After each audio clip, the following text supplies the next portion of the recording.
Alright. So we've spoken to almost everybody, but remember, we have not yet been down to the shuttle bay area after having finished Thessia. Anything else Thanks, from Shepard. Callie? No? Okay. Now let's go down. Anything from Cortez? Doesn't hurt to go over the weapon roster one more time. Don't think that's new. Sure. Maybe it was. James, though?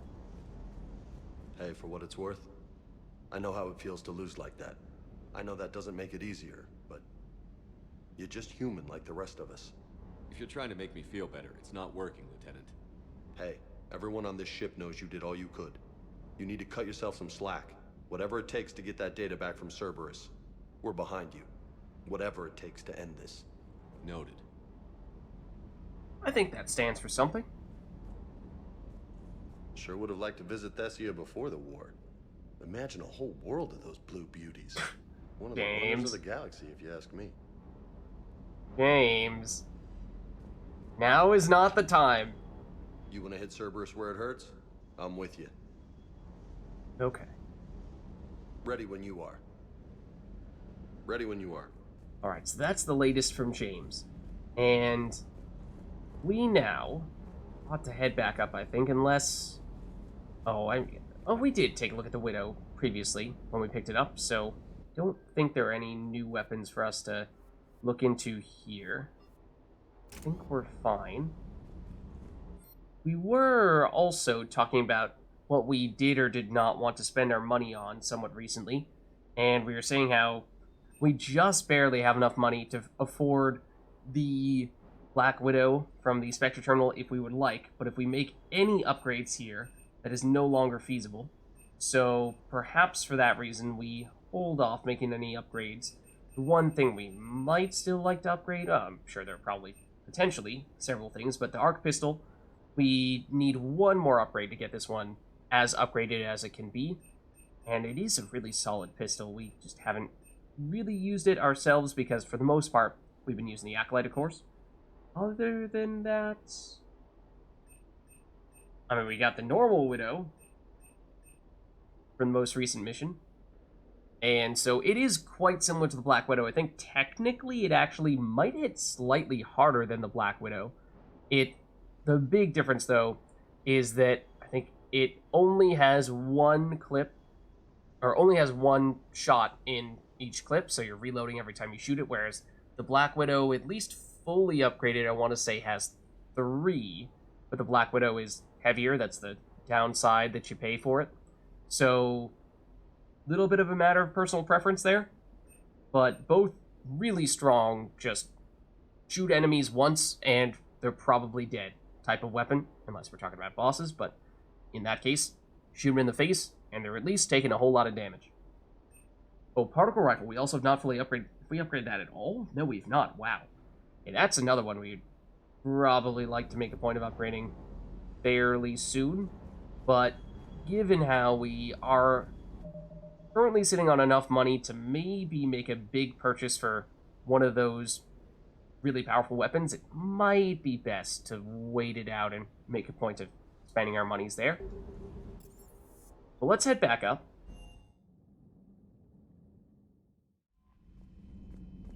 Ooh, we have more messages. Thank you, Trainer.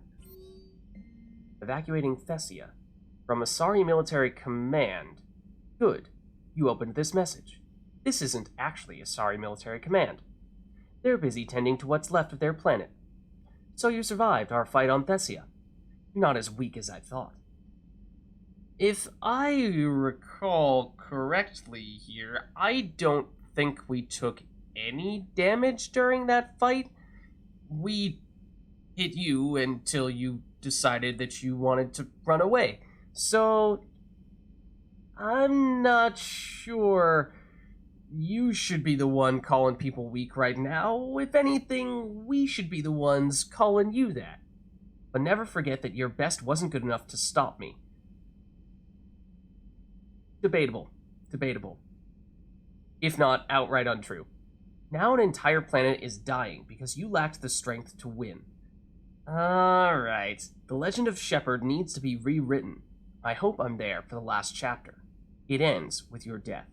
KL, in case you can't tell, stands for Kai Lame. The guy that we fought at the end on Thessia, the person who's become the elusive man's seemingly second in command, or at least the henchman that does all the most important dirty work for him. So, he kind of came out of nowhere. Where technically, I think he actually originates from a Mass Effect comic.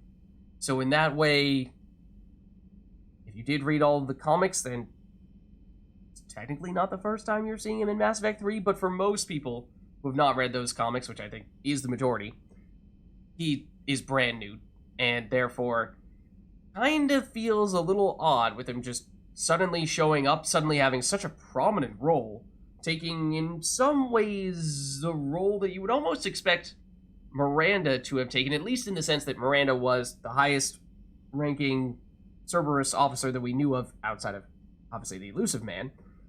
Obviously, we also know that Miranda switched sides, or at least left Cerberus after the end of Mass Effect 2, so clearly she wasn't going to be out there doing what Kai Lang has been doing in Mass Effect 3, but if you think about what we were doing in Mass Effect 2, compare that to what Kai Lang has been doing in Mass Effect 3. In Mass Effect 2, we were doing anything that not anything the Elusive Man told us to do, but he was helping us take on some big missions, and that's what Kai Lang is doing right now, so it's kind of, after we left the Elusive Man and Cerberus, Kai Lang kind of filled our role, and obviously Cerberus took a few steps in the wrong direction since we left them, but at least in terms of the role that we played versus the role that Kai Lang played as the primary person to go out there and do what the Elusive Man needs to get done, a lot of similarities.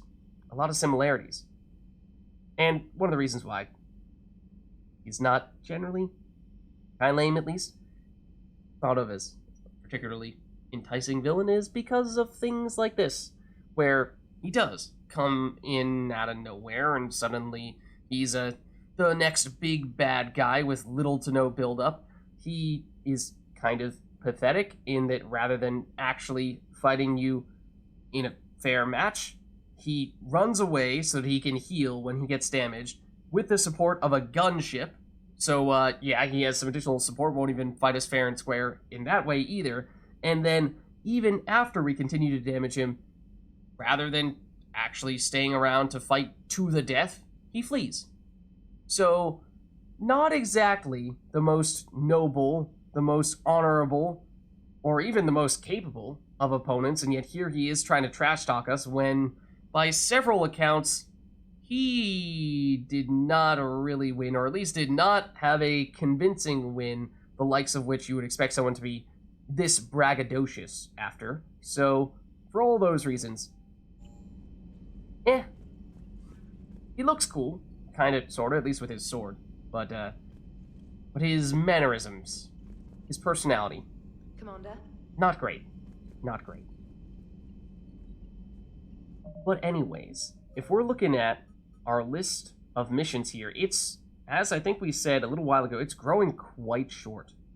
Priority Horizon is our next main quest mission, yes. However, we did just recently learn about this N7 communication hub from Trainer, the place where Cerberus has a comm facility, and after Cerberus just stole the Prothean data from us on Thessia, perhaps we could get a little bit of revenge on them by trying to take out one of their facilities. So that does sound a little intriguing. Perhaps we do go that route.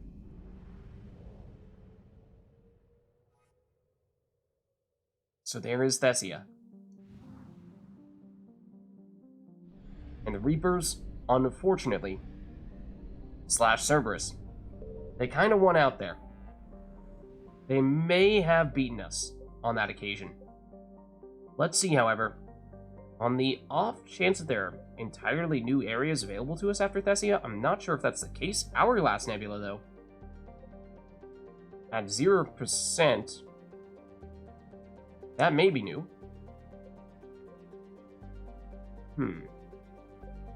This is where we're expecting to find Dr. Garneau. We've been there. Kepler Verge, this is where the communication hub is. So this is new.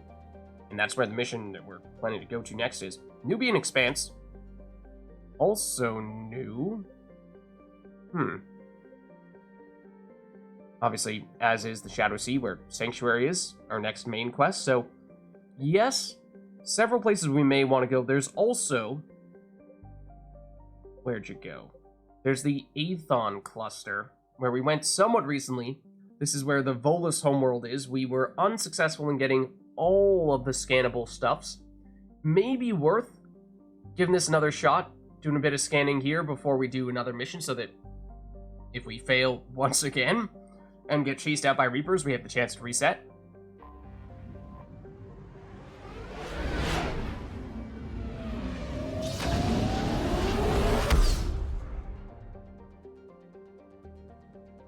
Okay. How much fuel do we have left? Is also what I'm wondering here. Because we were not at full fuel after that previous mission, but I think we previously established that yes, after finishing a mission, you do automatically restock on fuel. So we are back at 1,000 now.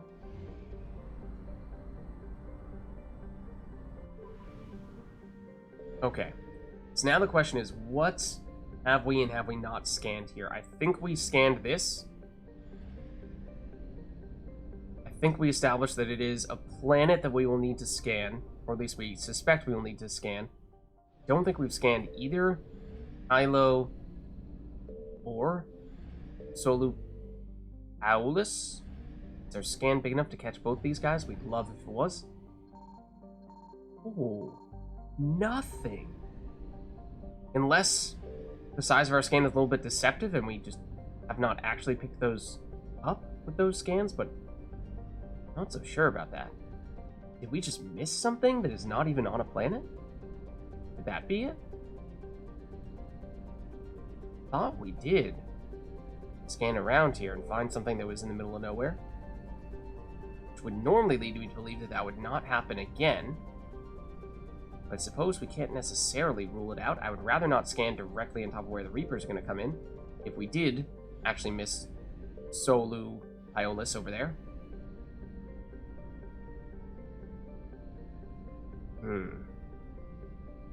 Concerning. Yeah. I wonder if maybe in our efforts to do some ambitious scans, hoping to get as many planets as possible in one scan, maybe we just whiffed.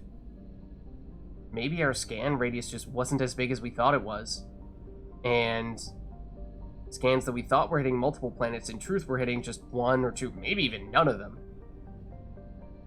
Is there something there? No?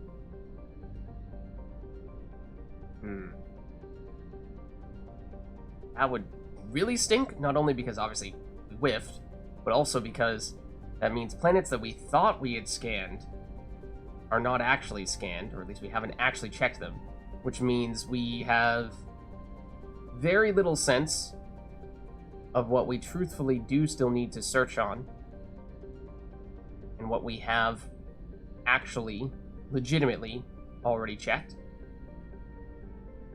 I suspect that has to be the case.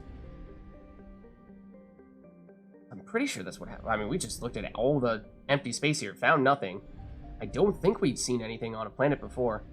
I really feel like we must have just whiffed. Except it's not there. Now I'm getting greedy. It definitely is not there either. Wow. Wow. Faster than light jump successful. This surprises me. Will we have any better luck here?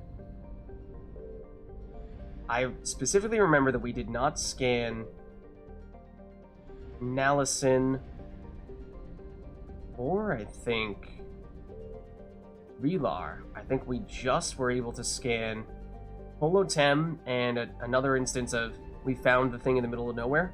So let's scan you. It is here. Good thing we found it as well, because the bar filled up very quickly. So at least in this case, we can track this down. What will it be here? Bolus engineering team, so a war asset. Usually the war assets from planet scanning tend to be quite good. So that's certainly a nice pickup. We just wish we could get stuff from Missouri. So we ended up getting what?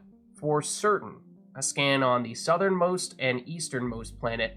The other ones, as I was saying, hard to say definitively if we actually got them in our scan, or if we thought we did, but in truth, our scan wasn't as big as we imagined, and so we actually have attempted, but just whiffed on what would have otherwise been a scan in the right location. We were just a smidgen, tiny little bit closer to the correct planet. Perhaps we would have succeeded. Perhaps we were just inches away. Okay, so that means, what does that leave us with percentage-wise? In the Aethon cluster, 88%. So probably 8 out of 9 complete there. Alright, so then we do have the communication hub here, but perhaps it is worth taking a little bit of time to explore the Nubian Expanse and or the... No, Ninma we've already been to. The other new one is, I believe, the Hourglass Nebula. Don't think we've been there yet. Of course, 0% explored would suggest that is the case. So yeah, let's take this on.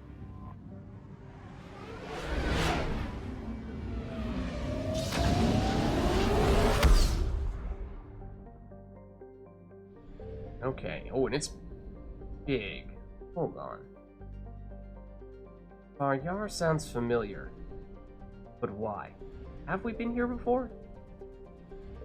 Well, I just heard something right here. There's definitely something right on top of us. There are multiple things right on top of us. Reaper alertness may have started to fill, but we'll take this stuff. So we'll nav this. I imagine it's probably fuel. It's just 100 units, but we did spend a fair bit in the previous system, so it is still somewhat worthwhile. Let's just read up a little bit, since we kind of jumped the gun as we were meandering about. We happened to find the right stuff, and yes, since we're 50% done after getting one of them, that means that second planet there, third planet there, technically should have the final piece. First we have Olokon. Sky Harvest is a standard gas giant composed of hydrogen and helium. The spacefarers from Erenley gather helium-3 from here rather than Orummila, as its atmosphere is much more predictable. Erenley sounds familiar. I am fairly certain that is a planet that we visited in Mass Effect 1 for a mission, though I can't recall as to what exactly we did there. Aganju is an extremely large rock planet with a thin atmosphere of hydrogen and carbon monoxide. Abundant in both copper and platinum, the crust has been scanned by mining bots from Erenley, but the specialized equipment to work in Aganju's heavy gravity, more than 5 Gs, has created prohibitive costs, and so Aganju is largely unexploited. I feel like we've heard of planets with more than 5 Gs of gravity that have still had mining presences there. But here is Erenley, the one that I think we were on in Mass Effect 1. Erenley is a garden world in its last stages of habitability. While its soil still supports agriculture, its animal biodiversity has fallen to record lows, and the most successful remaining life is toxic blue-green algae and insect-like pest species. A large Solarian colony is trying to restore biodiversity to the planet, but setbacks are a fact of life. Mineral and fuel mining remains lucrative, however, and Erenley is a thriving spaceport that refuels many ships passing into the Terminus systems. This is not an area of the galaxy, though, that we spent much time in Mass Effect 1. This is pretty much right in the middle of the Terminus systems. We, for the most part, did not go in the Terminus systems at all in Mass Effect 1. Was this Mass Effect 2? Huh. Something. We did something here, at some point in time. It's credits. It's 10,000. Sure. The description reminds me of some places in Mass Effect 1 where we heard about there were garden worlds, but there was a hazard there. Rather than being a heat or cold hazard, it was because of the atmosphere. Then we have Orummila, Arun Mila, which we heard about previously. It's a medium-sized gas giant. It looks huge. Maybe that's just because it's right next to the star, and for some reason that makes it appear bigger. Arun Mila is close enough to its parent star to suffer massive changes in temperature during day and night periods. This leads to powerful convection currents and storms throughout its hydrogen-helium atmosphere. Gathering helium-3 to refuel is possible for the hardiest of exploration craft, but lesser ships are nearly always lost in the attempt. Yeah, maybe don't try in that case. Arun Mila is within the frost line of its solar system, where icy-cored gas giants do not usually form. For this reason, it is believed to be an extrasolar planet captured by its star's gravity. Okay, well, we have found everything here. So, 3 systems to the north. Anything to the south? No, but that is still a lot of stuffs. So it kind of seems like Ploitari may be out on its own. Of course, we can't tell how far away these are, but these two do appear to be in the same general direction. We also don't have a ton of fuel. We might need to do Faryar. Hope we get a little bit of fuel so we have enough to make it to the neighboring system, which is not far away. And then hopefully get more fuel there.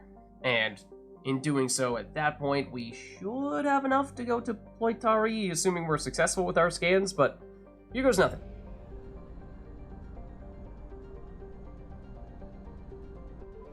Okay. So that used slightly less than half our remaining fuel.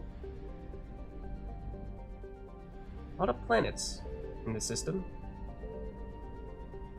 I feel like I'm recognizing these names as well from, I think, Mass Effect 1. And Tictra, but again, I just don't remember us being this far in the turn of systems in Mass Effect 1. Maybe did this system move? And Tictra, fused metal, is so named because of its spectacular craters.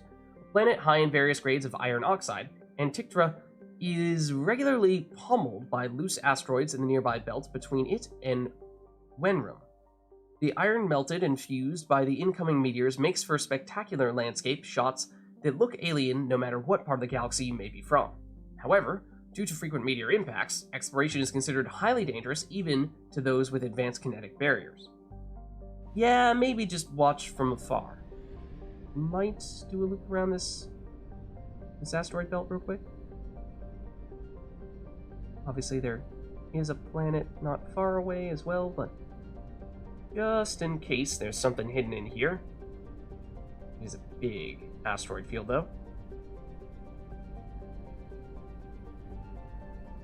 Okay, don't think we found anything.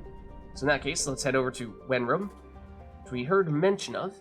Wenrum, White Knight, takes its name from a Solarian story in the Romantic period of a knight who refused all temptation to riches, carnality, and even flavorful food until justice was served to the poor and oppressed.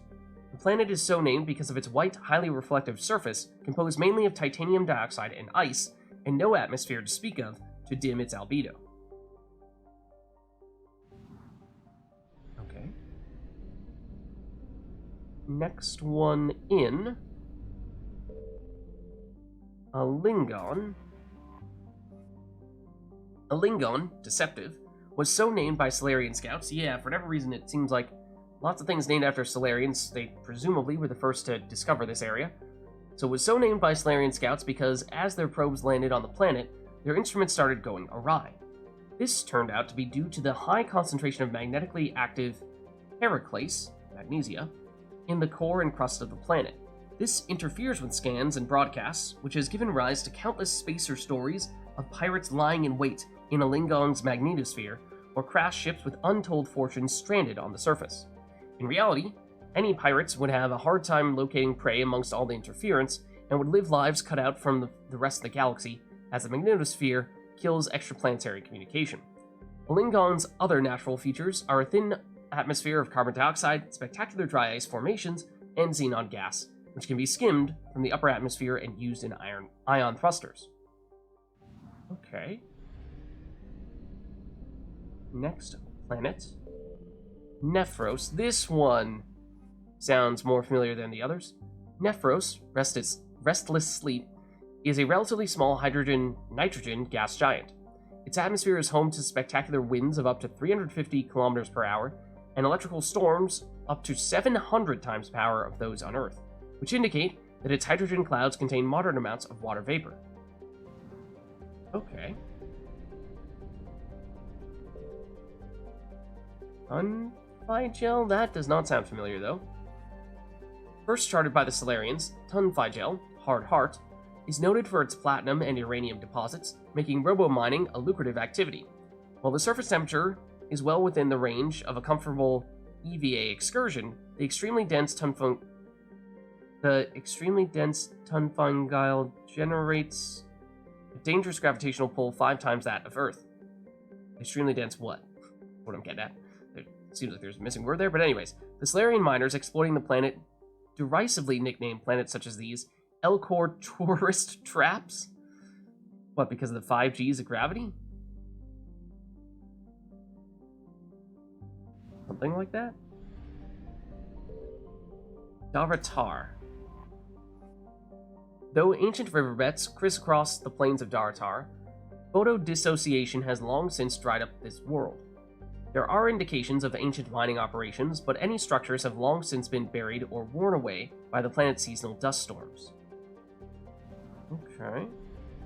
Innermost planet. Tuarem. A scorchingly hot planet close to its parent star, Tuarem was bombarded by comets and asteroids during its earliest geological periods. As the solar system stabilized, these occurrences leveled off until the planet became geologically inactive. Its nitrogen and helium atmosphere is extremely thick due to heavy metals making the planet's core very dense. Unfortunately, these metals are deep below the crust, making mining impractical. Okay, so now we're looking to scan, and we've not made a point of scanning anything in the middle of nowhere, but I know we were being a little self-critical in the past when we said that we were trying to scan in the middle of a bunch of planets to get 2 for 1 or 3 for 1. And we thought that maybe we didn't quite have the scanning range that we thought we had, so we might have just missed on all of them and wasted a scan altogether. These do look very close, though. I think this has got to be possible to hit all 3. If you allowed me to scan while I was inside the star, but apparently I'm not allowed to scan while I'm inside the star. I'm not allowed to scan at all. I'm not allowed to scan at all. Huh. Huh. Okay, maybe don't spam the scan button just in case something horribly wrong happens and it actually does start working all of a sudden and then the Reapers just instantly invade unexpectedly. So that does raise an eyebrow. That does raise an eyebrow. Perhaps we're just a little too quick to get here? Question mark? Perhaps that is the case. Or perhaps I was pressing the wrong button all along, because I was. Silly lids. I was pressing RT, not LT, so we definitely had the radius to catch all these, and we did not get anything. Reaper alertness. Looks like it's less than halfway that got filled. Oh, well, I'd certainly think I just found some in the middle of nowhere right here. Did I not? Yeah, there's something here. I found something. Oh. Please don't fill anymore. Good. Whoa. 600 fuel. That's a ton. So that's certainly welcome. Then here, we will get something in the form of Shadowbroker Starship tech. Certainly a cool sounding war asset. Is this? Oh, wait a second. Is this where the Shadowbroker base was? Yes. Yes. In Mass Effect 2. Nephros. Wasn't it? Wasn't it? I do remember this was roughly the place in the galaxy where the Shadowbroker base was. Nephros, the name sounds vaguely familiar, and the Shadowbroker base obviously was not on the surface, it was flying, orbiting, at a planet that had a bunch of storms in it so that it would more easily stay unnoticed, and so, okay. I think that is the case. Then we have Sal Willow over here, and we should now, certainly, have the fuel to get here, possibly even over to Loitari as well. So let's see what the deal is. We have Lisa. So now that we have established that this is a place that we visited in Mass Effect 2 for the Shadowbroker base, that makes a lot more sense. Onsus. Oh. Hagalos, yes, these are named after... I mean, I remember them from Binding of Isaac, but what are they? They are, what, Norse words? Maybe ancient Norse words? I don't know. Are they gods? Or are they technically just things of significance? I don't know. I can't say I know too much about them. Issa, a rock and ice planet, Issa has a thin atmosphere of methane and ethane. Its borax deposits, largely trapped beneath the ice, were never considered valuable enough to mine since synthetic substitutes and alternate sources became widely available.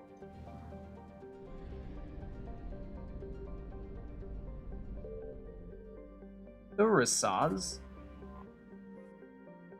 a hydrogen-helium gas giant, Thurasaz has a decrepit automated infrastructure for refueling merchant vessels with helium-3. Painted onto the metal in a Solarian dialect are the words self-serve.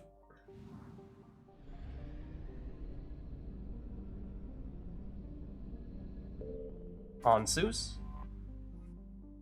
A large rock planet, Onsus was once under development by a consortium of robo-mining interests, but an epidemic of accidents and sabotage cost the lives of hundreds of workers and eventually drove them off the world. Despite numerous accusations among the mining corporations and a dozen or more trials, popular opinion holds that the real saboteurs were never found.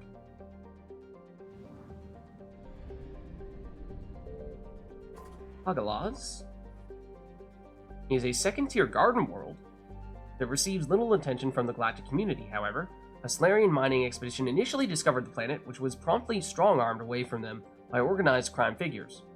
As in the terminus systems, I suppose. Hagalaz's exploration rights were then sold to the highest bidder, which led to a brief burst of mining colonies in the 2000s, but most of those were abandoned when other planets were found with more accessible resources. Though Hagalaz has a nitrogen-oxygen atmosphere capable of supporting life, its rotational period is slower than Earth's, making its day and night 98 Earth days long. I would have to imagine that means during the day it gets extremely hot, during the night it gets extremely cold. The intense heat on one side of the planet and the extreme cold on the other make for violent storm cells wherever the sun is rising or setting. As a result, the flora and fauna of Hagalaz have developed the capability to live in cycles of ice, flooding, baking heat, and dramatic air pressure changes. Biota of the planet has been largely unexploited by the exotic pet and gardening trades, since simulating their natural condition is problematic for the average consumer. I feel like we heard about this description in Mass Effect 2 as well. That does sound kind of familiar. Kanaz's extremely thin atmosphere is mostly methane and helium. The Solarian explorers who named the system set up a small mining presence for recovering nickel and chromium used in making stainless steels. And lastly, Uruz. A large rock planet with a pressure cooker atmosphere of nitrogen and argon, Uruz's silicate-rich crust is relatively low density. It was largely ignored by the Solarian explorers who first charted the system. Okay. So, I mean, once again, we could definitely get 2 for 1 if we scan here. Might even be able to get all 3 if we scan here. Let's go for it. Signal confirmed. Ooh. Successful. On Hagalaz. So, let's see what we found.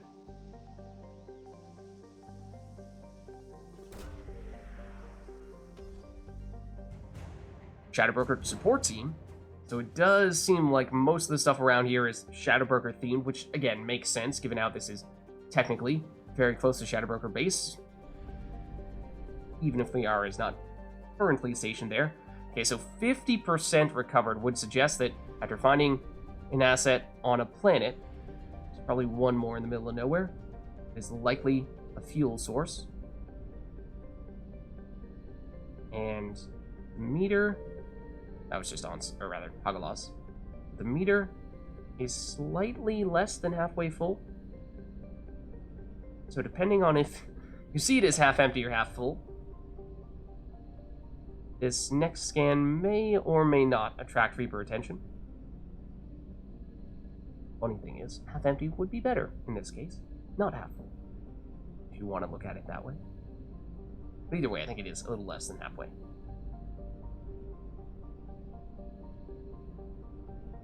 Of course, that being said, would love if it was not right on top of where Reaper was about to spawn in.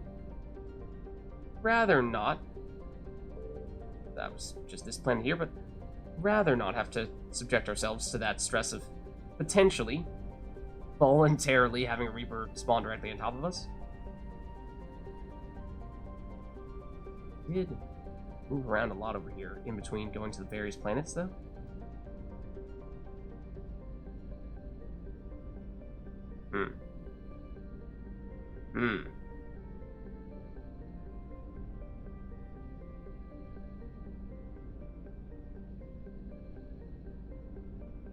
Tell you, I did not hear anything. I did not hear anything. Maybe it truly is on another planet here. In which case, it could be on Zeus. It could be Issa, or it could be Thurasaz, all of which are very spread out, making it quite challenging, making it impossible to scan them all simultaneously, at least. We were clever about it. Oh, I would say we could potentially try to scan two, or scan one, rush to get the second one, and see if we would be fine after that. Tell you what, let's leave and save.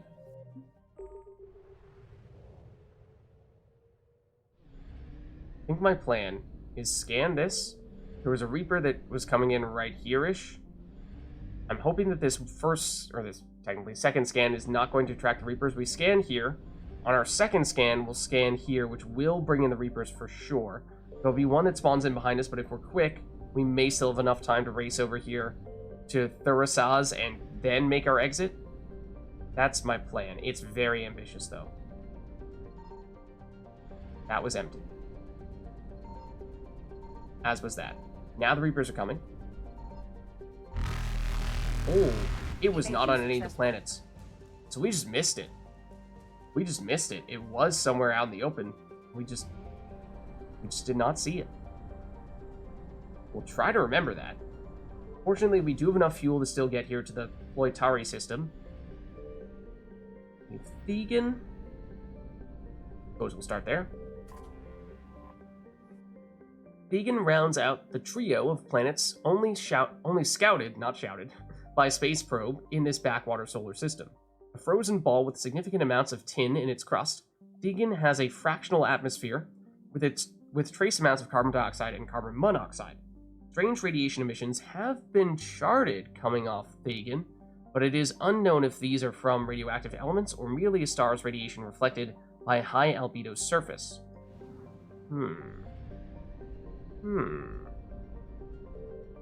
Sinalis. Space probes indicate that Sinalis is nowhere near as hospitable as its neighbor, Xanthu. Sinalis' hydrogen-argon atmosphere is thought to be anathema to life, but the presence of borax on the surface spawned by a boron-heavy core indicates the planet may once have had water. Actually, hold on, what are the other traits of this planet? Yeah, the pressure is relatively Earth-like, as is the temperature and gravity, so if not for the atmospheric composition, it might have been possible. Here's Xanthu, or Xanathu, believed to be a post-garden world. Xanathu has large deposits of calcium carbonate in its sedimentary rocks, indicating it may have once had plate tectonics and even plant life. Its swirling clouds of dust and snow may have occurred more recently and blocked the sun, creating a mass extinction event. Its surface gravity is comfortable, and its temperature tolerable by most sapient species. Minus 16 degrees Celsius, a little unpleasant, but not out of the question. Gravity, reasonable. Atmospheric pressure, on the thin side, but doable. What's up, Silent? How's it going? How are you? We're doing some planet exploration here. Just finished Priority Thessia. Then we have Agella, known only from scan data picked up by space probes. Agella is currently classified as a dwarf planet. A warm, barren rock, its thin atmosphere is composed of carbon dioxide and oxygen. Significant alumina deposits in its crust make its density and gravity very low indeed. Okay, so we're looking to do our scans. Once again, this looks like an opportunity to scan 2 planets with 1 scan. I found something. And we did succeed. But the Reapers are going to be coming here fairly soon. Kind of hoping this may be the only asset in this system in that case. This next scan is definitely going to get the Reaper attention.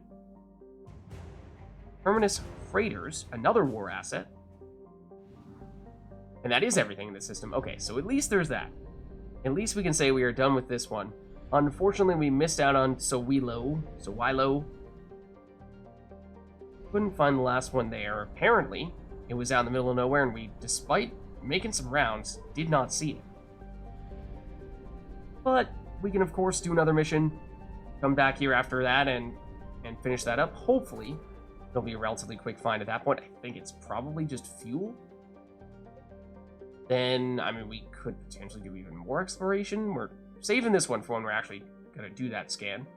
Meanwhile, we know there probably isn't anything there. Communication Hub is the next mission we're planning to do. So that may be worth checking out. But there's also the Nubian Expanse. That's new. Anything else in this set of stuffs? Alright, we've been to Horsehead. Though I will hesitate every time I see it. We just tried it. Aethon Cluster, right? That's where we went before this.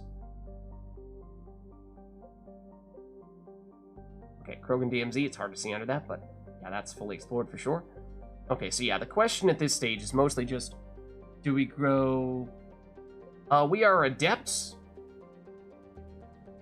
We are rocking mostly the Acolyte to strip shields, and just hammering away using biotic combo, Singularity and Warp, or for bigger enemies, Warp and Throw. And it's been working pretty well for us thus far. You know, a few unfortunate encounters here or there, but for the most part, for my first time playing on Insanity, it's been going, dare I say, reasonably well. Alright, so do we try the Nubian Expanse now, or do we go straight into the Kepler Verge? Just see how big the Nubian Expanse is. It's like a single system, or are we talking a humongous cluster with a bunch of systems?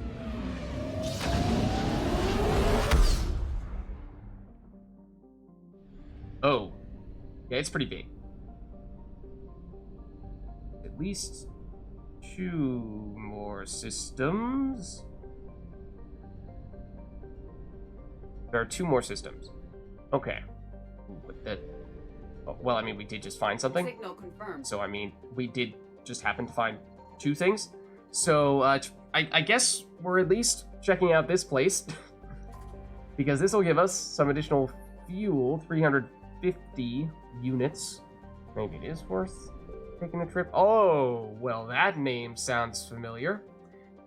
Further reinforces our theory that has not held up 100% of the time, but that it is worth scanning places where you had missions in Mass Effect 1 or Mass Effect 2, and those tend to be the planets that will give you assets.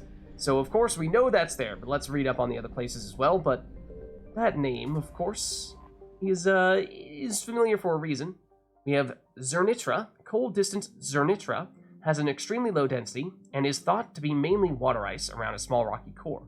It has little to recommend it. I am sorry, Zernitra. You are very cold. I can tell you that much, at least.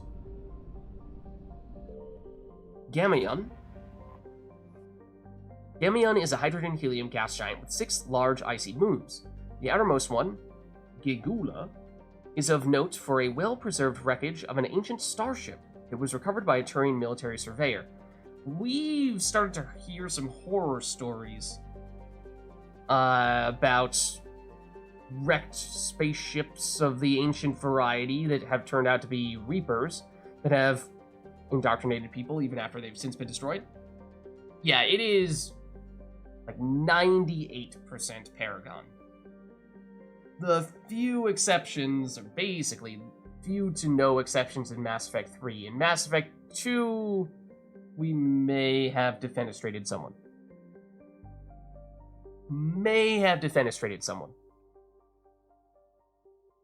But let's see.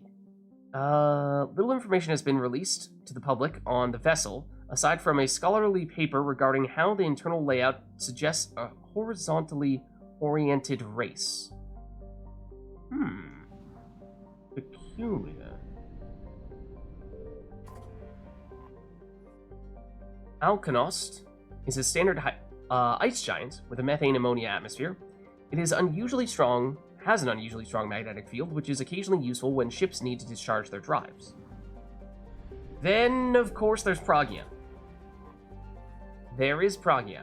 The jungle planet Pragia is overrun by choking hypergrowth caused by industrially mutated plant species. This, combined with its relative isolation and lack of population, has made Pragia an occasional base of operations for drug runners, weapon smugglers, pirates, mercenaries, terrorists, and intelligence agents seeking secrecy, as well as Cerberus. Sustained habitation on Pragia is extremely difficult, where mutant and even poisonous plant life can overgrow colonies in days instead of years.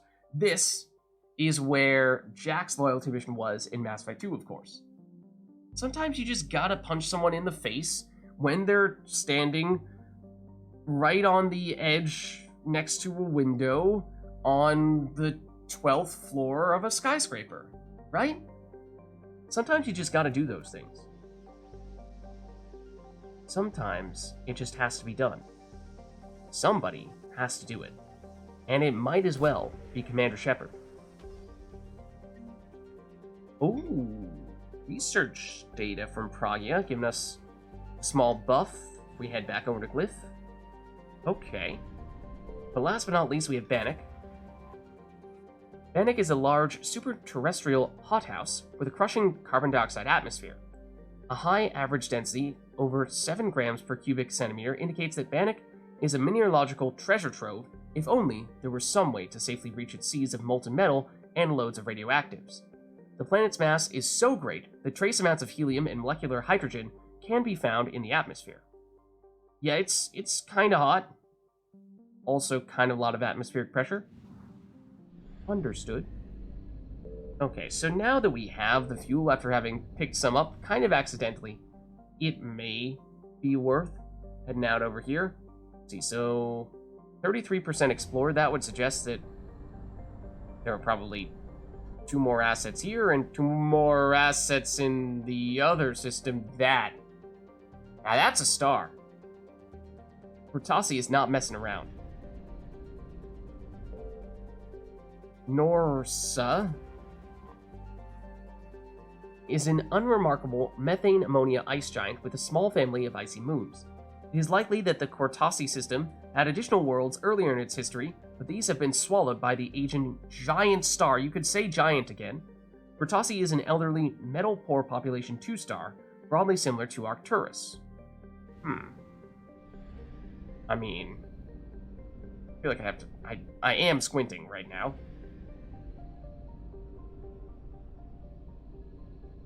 Kind of hard to look around. Probably be zigging and zagging. So, again, assuming that there's going to be something here on this planet, I suppose we might as well I found something. do that. Okay, well, we found the other randomly located one, so I guess we didn't really have to do the zigzagging after all. So here, we have this, which is an Alliance frigate Trafalgar, and, oh yeah, it's part of the Alliance 3rd Fleet. This is presumably more fuel. Wow. Very generous. Very generous. 50 units. That might be the lowest number we've ever seen. Okay, it should still be enough to get to Kalabasha here. Kalabasha. Look, this is just a little baby star in comparison, you see. It is quite tiny, it is so young. We have Tefnut. A hydrogen-helium gas giant, Tefnut is home to a helium-3 collection and the nearest refueling facility to the Nubian Expanse's mass relay. As such, it is a major gateway to the Verge and Terminus systems, and has become famous for its hospitality industry. Tefnut's motto is known throughout the galaxy: like home, only better. Really? Kind of still seems like it's this random gas giant in the middle of nowhere. Visitors here can stay at expansive resort stations, watch locally produced entertainment, buy mind-affecting substances not welcome in Citadel space, and rent companionship. Resources are shipped in from Yam at substantial discounts, allowing the small space stations to have surprising luxuries, such as edible arthropods, no thank you, and large amounts of fresh water. I'll take the water, I'll pass on the arthropods. So, surprisingly, 33,810 people on just space stations alone, even if the planet itself is a bunch of gas. Then here is Yam, which we heard reference to. With over 90% of its surface covered in oceans, Yam is a habitable nitrogen-oxygen world, but its extremes can be quite hostile to sapient life. The heat from its extremely long days reaches dangerous levels, ranging from 44 degrees Celsius at night to 53 in the afternoon in the temperate zones. It's pretty hot. Hurricanes run unchecked across the oceans, with winds reaching up to 250 kilometers per hour. I know hurricane in miles per hour starts at 75. 1.61 kilometers in a mile, and it's too late at night to do that mental math. No thank you.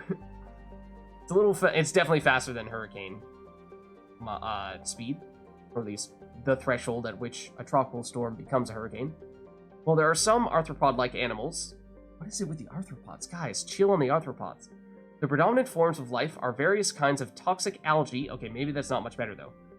Toxic algae blooms that stretch hundreds of kilometers across. However, other biohydrocarbon algae blooms are suitable for use as biofuel, and farming the green gold forms the background of Yam's economy. It still has almost 500,000 people there, so it's something. Okay, so those are the only two planets, and fortunately they're close enough we might be able to hit them both with a scan here. Signal confirmed. Okay. And our next scan may very well attract Reaper attention, but let's see what we can get here.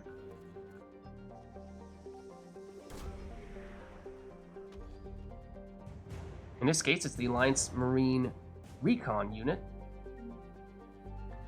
It's part of the 103rd Marine Division. Okay, so now we're looking for what is presumably something somewhere in the middle of nowhere. Probably fuel. And especially after our previous... Is that something? No? Did I make that up? Oh, well, that's not what I meant to do. Now we're over here, apparently. But yeah, after our previous fuel discovery of 50 units, we are not really doing as well as I would have liked from a fuel standpoint. After we should have, you would have thought, been close to capped. Okay. Will we have any luck with this, though? Will we have any luck? Not that big of a system. Okay, bottom left, all taken care of. Bottom right.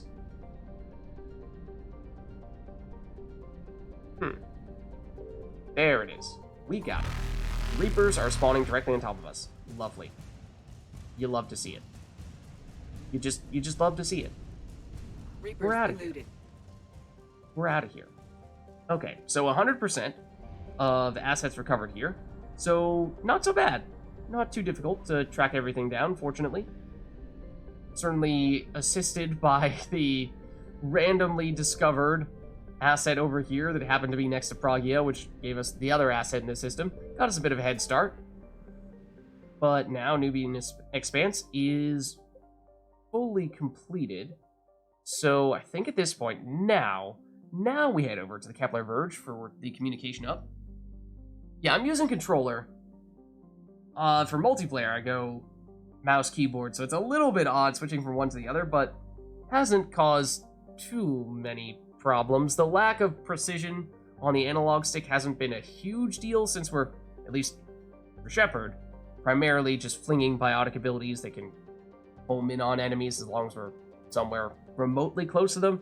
And then since our primary weapon thus far has been the Acolyte and our secondary weapon thus far has predominantly been Hurricane, accuracy has not really been our calling card for our weapons, or at least precision is not exactly what our personal weapons are doing right now. So let's see what's going on here at the communication hub, or at least in this area.